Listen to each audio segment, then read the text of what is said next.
얼마 전에 SNS에서 상당히 심오한 토론 주제를 본 적이 있습니다.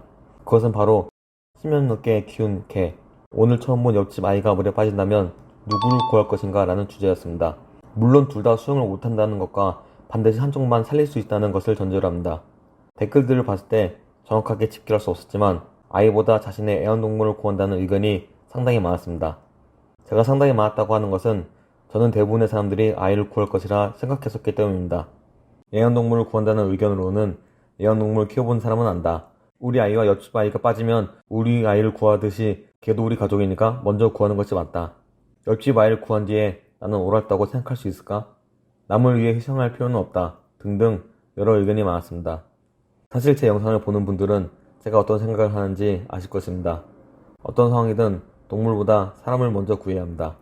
왜냐하면 하나님이 창조하실 때 사람이 동물을 다스리게 하셨기 때문입니다. 동물이 하찮다는 이야기가 아닙니다. 하나님 보시기에 모든 사람이 귀하다는 이야기입니다. 그러면 이런 질문이 나올 수 있습니다. 짐승만도 못한 사람도 있지 않나요? 짐승만도 못한 사람이 정확한 기준은 없지만 어떤 사람을 짐승만도 못한 사람이라고 하는지에 대한 감은 있을 것입니다. 그렇지만 놀랍게도 바로 그런 사람들을 위해 예수님이 오셨습니다. 우리가 일제히 소리질러 이르되 이 사람이 없이하고 바라바를 우리에게 놓아주소서 하니 이 바라바는 성중에서 일어난 밀랑과 살인으로 말미암아 옥에 갇힌 자니라.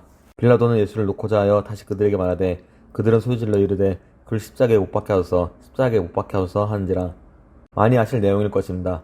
빌라도가 6월절에 한 사람을 풀어주는 전례로 예수님을 풀어주려고 했으나 유대인들은 예수님이 아닌 살인자 바라바를 풀어주라고 얘기합니다. 결국 살인자 바라바가 풀려나고 예수님이 십자가에 못 박히셨습니다. 이 일들은 하나님이 예비하신 일이었습니다.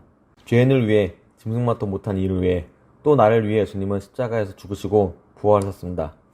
당신은 귀합니다. 당신이 어떠한 삶을 살았고 어떤 실수를 했고 어떤 잘못을 했던지 간에 상관없이 예수님은 당신을 사랑하십니다. 이 세상 모든 것은 사람을 위해 창조되었습니다. 가축으로 배고픔을 해결하고 애완동물이 우리에게 기쁨과 즐거움을 주는 것 또한 하나님이 허락하신 일들입니다. 당신이 동물을 사랑하는 것보다 또 어머니가 자기 자식을 사랑하는 것보다 하나님이 우리를 사랑하는 것이 더 크다고 성경에 나와 있습니다. 죄인이었던 나를 구하기 위해 이 땅에 오신 하나님의 아들 예수님을 믿고 이 영상을 보고 계신 당신 또한 행복했으면 좋겠습니다. 감사합니다.